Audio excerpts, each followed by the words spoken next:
Okay, well, hello there. For anyone I haven't met already, my name is Stephen Tucker, and I'm a visual effects artist, and I'm the proud father of several 13-year-old Houdini files.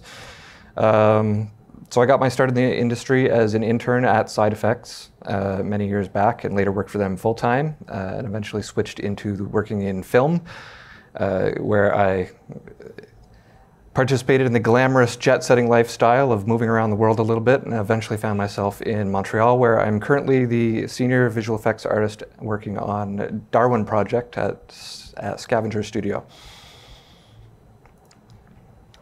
So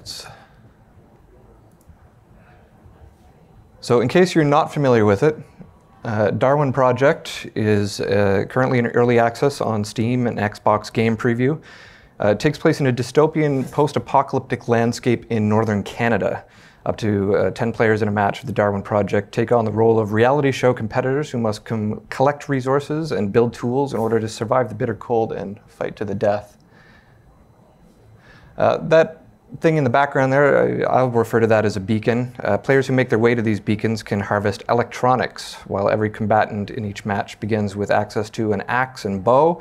Players who collect electronics are able to craft special tools such as force fields, teleporters, and turrets.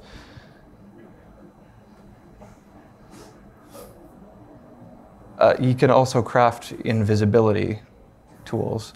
In addition to the 10 combatants, one player each match also gets to play the role of a show director who has control over rewarding players with resources, punishing them with manhunts, closing and opening parts of the arena, and creating events such as nuclear bombs and Hawaiian beach parties. So the arena consists of a variety of pre-constructed hexagonal tiles, which are randomly selected and arranged at the beginning of each match. These tiles contain such traditional landscapes as haunted cornfields, treehouse nursing homes, and our most recent zone, a futuristic smelting and manufacturing plant built into the side of an active volcano.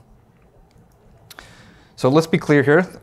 This is a presentation about the geometry that we generate for Darwin Project using Houdini. And the vast majority of our content was generated before I was brought onto the team in October by our amazing character and environment artists who are using, well, let's just say they're not using Houdini. So at first glance, Darwin isn't necessarily the type of project that one might associate with Houdini. There's no single player campaign, which is to say we're not a cinematic heavy game. So in that regard, there'll likely be none of the big simulation stuff that Houdini is known for. And the environments aren't what I would call procedural. Buildings and props are handcrafted and manually laid out. That said, when it comes to everyday asset creation, Houdini is my personal tool of choice. And this is due to the level of flexibility that it offers me and the ability to repurpose my own work. So what do I mean by that? Assuming that there's going to be people here who have not used Houdini before, let's take a look at how Houdini works. So this is basically what the interface looks like. We've got menus up top. We've got a shelf with all sorts of pre-made tools. We've got viewports with lots of folder tabs that are available so you can see the different contexts in Houdini. We've got parameters up here where you can control all the nodes that you place in your network. And then, of course, tools down here for the timeline.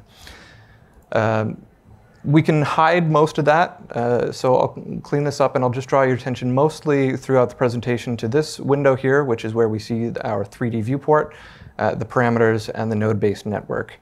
Houdini is incredibly data-centric, which means the network editor is where I spend most of my work, and the parameters.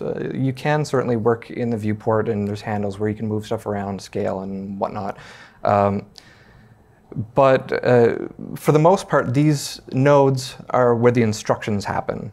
Each of these blocks or nodes that are wired together in this network gets laid down one by one and carries a series of instructions. So this first one, for example, creates a box.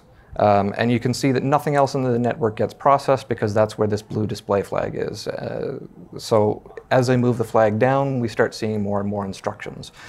And that's the case whether it's particles or shaders or, in this case, geometry. And up top, you will get the appropriate parameters for whatever node you've currently got selected down here. So at the moment, I can adjust size, the center, the rotation, etc. of the box. So I could manually set values to parameters here. I can come up here and type, or if I'd pressed enter, I could probably have gotten a handle up here. But right now this parameter is green, and that lets me know that I've set some scripting in there. I've done just a little bit of work to grab the value of my Y size, and I'm using that in the center so that my box moves up in space, and it will now always rest on the grid instead of being centered on it. So no matter how big I make the box, it will automatically update that position. Which is a simple example. However, it illustrates that you can easily set a value in one place and then fetch that value to drive other parts of your network. And this interconnectivity is the key to making procedural content. On top of being able to access parameter values, we also can access information about the geometry itself. So you can see that I've got all sorts of information about how many points and polygons, where my centroid is, the size of my bounding box. And I can get per point information, or at least see that it exists. In this case, I've got per point positional information. So if I move the display flag down one node, I start adding more instructions. In this case, I've added just a simple vertex color or point color onto the geometry. Maya tends to refer to the points as vertices. Houdini would tend to refer to them as points. And you can tell that it's per point by looking at this information here. It says specifically point attributes, and I've got CD. If I add one more node, this time a measure, I can measure the per polygon surface area of my box. You can see that I'm now storing information, this time on a per polygon basis. So once we create data, we can store it in a variety of ways, points versus polygons, for example. We can manipulate it, and we can do whatever we can imagine with those results. So knowing my area means that in the future I can do things such as delete any polygon that reaches beyond a certain size or below a certain size, or I can color all the polygons so that small ones are black and large ones are white. Or in the case of adding UV coordinates for texture maps, maybe you want to create information not at the fused points, but at the unique vertexes at each point. So I would get a separate vertex here and a separate vertex over here. And Houdini does a pretty good job with preserving and interpolating this data. So as you add complexity in your network, subdividing, for example, will keep our UVs down here looking exactly the way they were previously, whereas the positions will all get interpolated and smoothed. And beyond creating common things such as colors and UVs, we can create any arbitrary piece of data that we can think of. So in this case, I create just an arbitrary data called I can't read that from here, probably my attribute or something. And we can add that onto the geometry, and then we can later access. So in this case, I've given each point a piece of text that says hello GDC. This could be any unique information such as a noise value that you'd use to blend between materials, or a direction that you wanted to form the geometry. So hopefully you're starting to understand that when I say that I like the level of flexibility Houdini offers me, it's because I can access and manipulate this data at virtually any point in my work. And when I say that I enjoy the amount of reuse I can get out of my networks, it's because I can go back to the very beginning and I swap out that box for a tube, and every single other instruction that I laid out in this network updates automatically. So I get the same colors, area calculation, custom attributes, etc. Which means that if you plan ahead, you can create flexible networks that can be recycled. So this level of control is fantastic for visual effects, where we're frequently manipulating particles in fluids to get crazy results. But it's also super powerful for anyone that needs to create environment art, or any sort of geometry that requires flexibility. This bridge, for example, which is not part of Darwin Project, it's set up in a way where with just a few parameters for the user to use, we can easily position the two ends of the bridge wherever we need, and then decide things such as how much curvature the bridge will have, or the size and number of floorboards, and there will be across the length. We can get a variety of assets in an environment, all from one well-designed asset. So let's look at some of the specific geometry I've created for Darwin. Well, we obviously won't have time to look at every single model I've created. The lava is representative of two different ways that I'm using Houdini. The waterfalls and rivers ended up as purely static meshes, which are modeled in Houdini and then exported as FBX files into the game engine. Simply placed in the environment, they stay there, and all of the motion you're seeing is purely in the shader. Splashes are actually static meshes as well. There's no animation on the models themselves, but they've been attached to particles and are given velocity and scaling. In the case of the splashes on the right, I erode the texture over time so that they kind of disappear. It's It's also useful to use geometry to create texture maps, because the way Houdini allows you to extract data from your scene and use it in unusual ways. So for example, I sculpted this teardrop-like shape that you see down here, and then I used its silhouette to create a mask that I can use in my material for this weapon trail. You can see all the colors where that's appearing. And then because this is 3D, I sculpted it out, and I was able to use the depth information to create another mask, which I'm using to reveal kind of the white hotspot in there. The same model is tweaked and then reused in order to get a stylized fire sprite on our arrows. So in some artists may prefer to use Photoshop for something like this, but instead of having to constantly repaint my textures, if I update my silhouette, that interior shape is automatically going to update and fit in there. And there's lots of room for creating UI and effects graphics from geometry as well. In this case, the little glint that we use to let people know when a bow is ready to be fired. Personally, I find it easy to make things like this as geometry in Houdini, where I can play with thickness and angles, etc., and timing to get the designs I like. And conveniently, there's a compositing network in Houdini where once I render the sequence, I can process my images to get whatever blurs or colors and stuff happening, and easily create a sprite sheet that I can attach onto particles.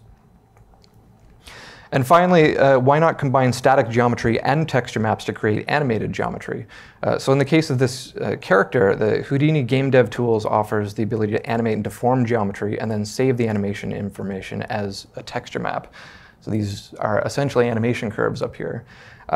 We can then read the texture in our game engine to deform our static meshes there. So in this case, the skin, which is not yet in our game, was modeled and rigged in 3D Studio Max. I then brought in the geometry, added all these little green swirly bits between the joints, and then created this geometry. It's sent back into the rig as a static mesh.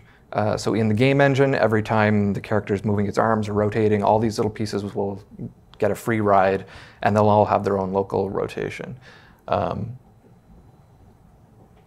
So this technique is really useful for anything that requires some detailed motion, like cloth or rigid body effects in a cinematic, but it's also pretty handy in-game for anything that requires complex motion, but not necessarily a perfectly accurate collision.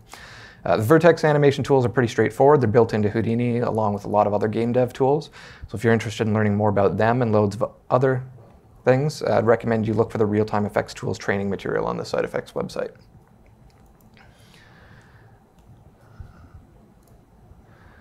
So now that I've got a bit of an overview on the types of things we use Houdini for and what the interface is, we're going to spend some time investigating these lava rivers more in depth. At first glance, the river might seem like a simple modeling task.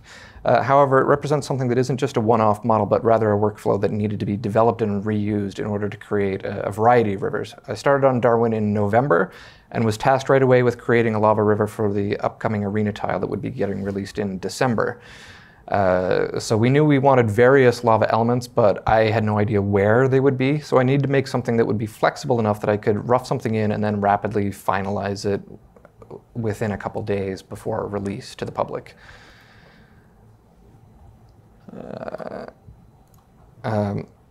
Luckily for me, we already had a previously completed tile that had some lava in it. The existing lava was made from geometry and shaders that were pulled from an Unreal Engine demo file, so it actually needed an update too. A bird's eye view helps see things a little bit better. And in my opinion, as far as building the river goes, a curvy plane that adheres to the canyon is all that was kind of really necessary for this. I can treat the length of it as U and the width as V for my textures, and then I can just pan a material across. So to get started on Unreal Engine, I select all the environment that's immediately next to the lava and then export it to Houdini as FBX. If you take a look at the top of my finished object network, you can see that I've got a bunch of geometry nodes here. This is where I import my river, the surrounding rocks, and the obstacles that'll sit in the middle of the river. And what we're displaying is the results of a little housekeeping just to eliminate any terrain that I didn't actually need. Oh. So to the right is where I do most of my work to model my river, and I feed it into a series of nodes here. This one, I'm going to manually draw the curves where I want to have the shape. And then inside here, I'm feeding those curves, and I'm going to try to do as much automated work as I can in there so that I can reuse these networks. And when we look at how the network was constructed, This is kind of duplicated, but the last stage is that everything that I'm ready to export as an FBX will just get packaged up in here, and then this is what actually will export. So we're going to look at everything in detail, but I wanted to also give you an overview of the main network that we're going to be looking through. Modeling in Houdini can be organic, as I said, and done in the viewport, but procedural models are typically laid out in a rather logical fashion. So each node is a breadcrumb that can help people reverse engineer what's been done.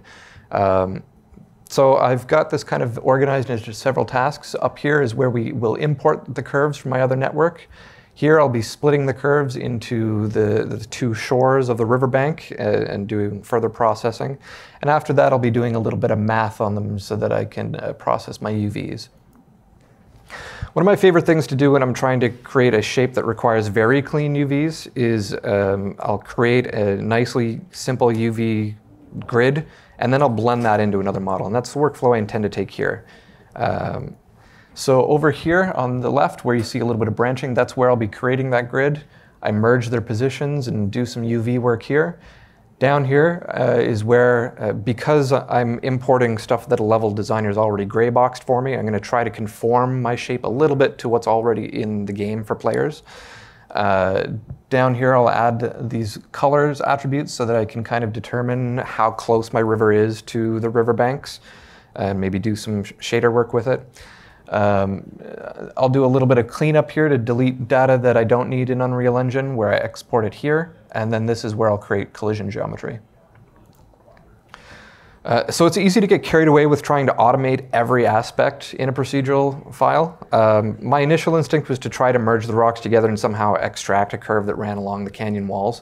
But the reality is it's pretty quick and simple to just manually place the edges where I need them. So maybe in the event that you need hundreds of kilometers of rivers, an automated solution would be worth exploring. But for something that needed to be done in just a couple weeks, all I did here was select the curve tool on the shelf, click one side of the river, then the other, press a hotkey to quickly get more and more curves. So I made sure to use the create in context tool or option that's up here to just make sure all my curves as I place them get packaged up into one object. Makes it a little bit easier to work with down the line. And automatically down into this object. I import them all using an object merge, and you can see I use just a little bit of scripting. So anything that's over there, if I were to go in and add some tests or whatever, comments or whatever, I'm only explicitly fetching anything that's a curve, and they'll all get brought in the same order that I create them. And that's going to allow me to work with them down here with this group range node, where I know that this is point 0, 1, 2, 3, 4, 5, etc. So I can say anything that is an even number gets put into a group, everything that's in an odd number gets put into a different group, and then I'm able to use this split node here to start working on those two branches separately. So in this case, I can start doing some work on one side of the riverbank, and then I copy and paste the nodes to do the same work over here. And you can see that I said copy and paste, but there's some text here that says referenced, and it's not really copy and paste because as I update this stuff here, all of these will automatically update to get the exact same parameter. Detail, smooth it a little bit more, and that happens automatically to both sides.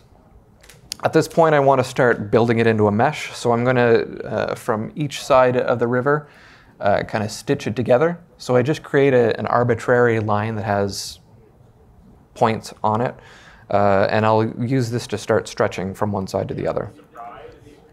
So I copy this line at each point along the riverbank. Instead of just drawing one line from point A to point B, what I'm going to do is I'm going to extend these out, and to see the line suddenly copied like this because it's just one node involved here. But this is actually what's called a subnetwork. So I can package up a whole bunch of nodes in there and start working on them. So if I dive in the subnet, there's a bunch of nodes here. I simply am fetching in my line, and then I drag this in here where I'm doing the copying onto my riverbank, the direction of my curves.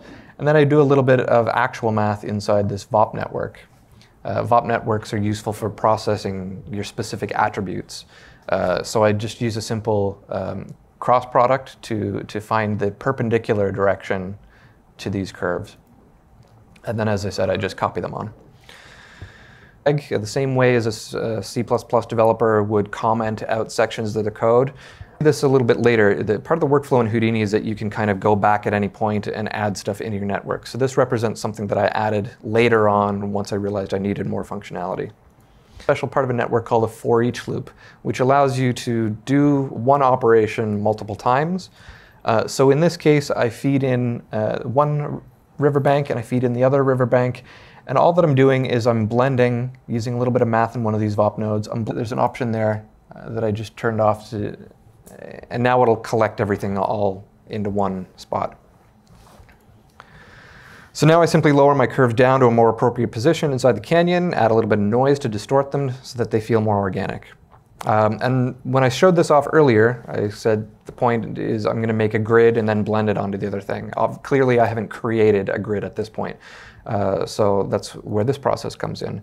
I create a grid, and you can see by the color green again, I've done a little bit of scripting, and I'm automatically fetching the amount of curves, and this grid will automatically update and be the appropriate resolution that I need. So I give the grid, again, a little bit of noisy distortion, and then smooth out that noise. And this is going to help our UVs be less perfect. So I create UVs, and I just manually stretch these out so that they're roughly square-shaped. That's something that should have been automated, but I was on a tight deadline. And then I'm simply blending, doing a blend shape. I'm grabbing the position of the stuff that's coming in from the right and telling the grid that I've just created on the left to adhere to those positions. And again, I've got a little bit of text that's been commented out. We'll come back to that later. So at this point, because the level designer already had some prototype lava in the level, this is where I'm going to start fetching in that original lava and comparing my current geometry to that. So we've got this great node called attribute transfer information from. There is great. So I'm going to move to the closest position I find on your surface.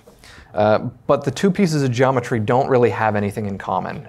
They're kind of close. So you can see that this has kind of resulted in my mesh getting mangled a little bit. So to fix that, I want to just be fetching the vertical positions from this lava, not the horizontal positions. So with another one of those VOP networks, I can explicitly give instructions that all the geometry being fed in this input will maintain its horizontal, its X and Z positions, whereas it will read a new Y position from over here. So we're constantly able to fetch data from other parts of the network, and which means that we've now got a river that's going to have roughly all the same height as what was already in the game. I'm not completely happy with how jagged some of this is, so I just do the exact same type of operation again. I do a little bit of work to process it, I smooth everything out. So at this point, if we turn on the visibility of our canyon, we see that my river is not conforming to it at all. And part of that's because of how hurriedly I drew everything in the first place. And part of that is because with all the noise and smoothing and resampling I've been doing, the curves have been manipulated so much that they just aren't representative of what I drew. So this is where I take advantage of the fact that I can go back to the very first. As you can see, we can display the contents of different networks at the same time. So I can just work with those curves and see how it affects my final results. The mesh wraps around the canyon much better now. Back in my lava network, we have something that's river-shaped and UV mapped, so this surface meets most of my needs. I need to prepare collision geometry, though, so that extrude node does. Be aware, however, that sometimes if you're extruding up, it'll give you exactly what you're expecting, but if you extrude down, suddenly all my normals are now facing inwards, which is that flat top. So on the right, all I want to do is quickly prepare my renderable surface for Unreal. I use it. Then I just put a little placeholder here, a null node called out, which I'll be able to fetch from be convex, which is just to say it shouldn't have holes and indents. I don't really care. I do have some little hills going on here, here, and here, which means that if a player crashes onto this lava, they're going to die well above the visual surface. It's no good. The shrink wrap tool is pretty handy for creating convex geometry, but as I said a few times, I'm able to manually chop up my geometry at spots where the height's changing. So I break it up into 4 pieces with the hope that shrink wrapping these individually, I'll get more usable collision geometry. And now I'm able to one by one say, this piece of geometry, shrink wrap it. This piece of geometry, shrink wrap it, etc. And now we've got 4 pieces of geometry that I can package up to into an FBX. And that's what this network over here is. Full surface, and I'm going to use 4 separate objects to package up my collision geometry. Now, sorry for those who don't use Unreal Engine, but for Unreal at least, it's pretty important to use a naming convention in what we export to FBX.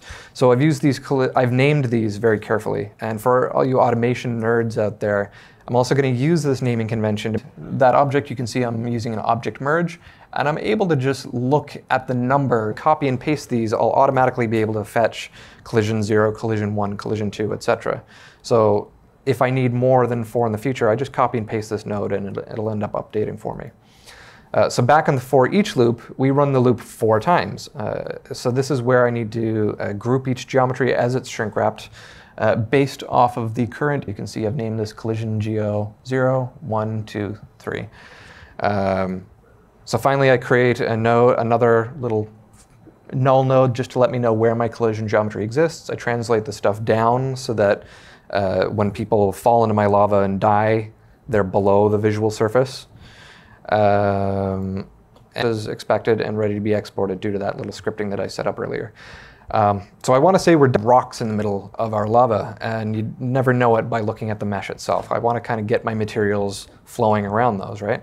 So I navigate to an appropriate spot in the middle of my network, and I start to insert some nodes.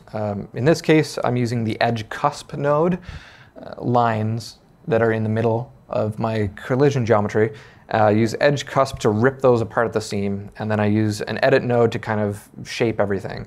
This is and then I clean up after myself a little just by smoothing out the roughness I've created. So the next thing I want to do is create some self-awareness, and I want to detect how close my river is to the rock walls. So the easiest way to accomplish this, in my opinion, is baking it into the vertex color attribute on the mesh itself. So I start onion, and I give it a green. It could have been any color. It's arbitrary. And then I use that same my UVs a little. And so we return to the idea that we can insert stuff into early parts of the network. Those nodes that were commented out earlier, I turn those back on. And to start doing, so I just measure the perimeter of each of these lines, and I store that as when I first created it.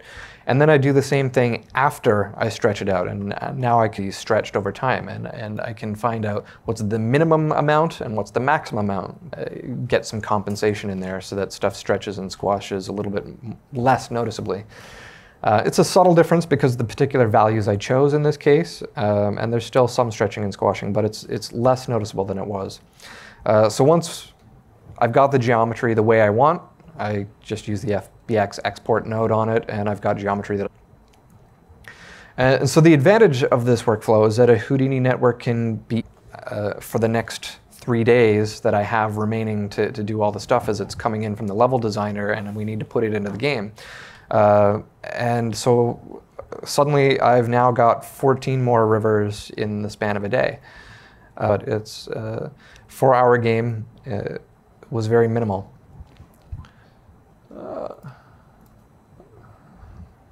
River. So I'll quickly just give a few hints and their construction before I finish off on what I think is one of the cooler features of the geometry pipeline that we've been experimenting with. So if we take away the splashes, you can see that the falls were made up of just 2 pieces of geometry. There's this tube, essentially, that's been deformed, dented in, and there's this little skirt to help blend that into the river.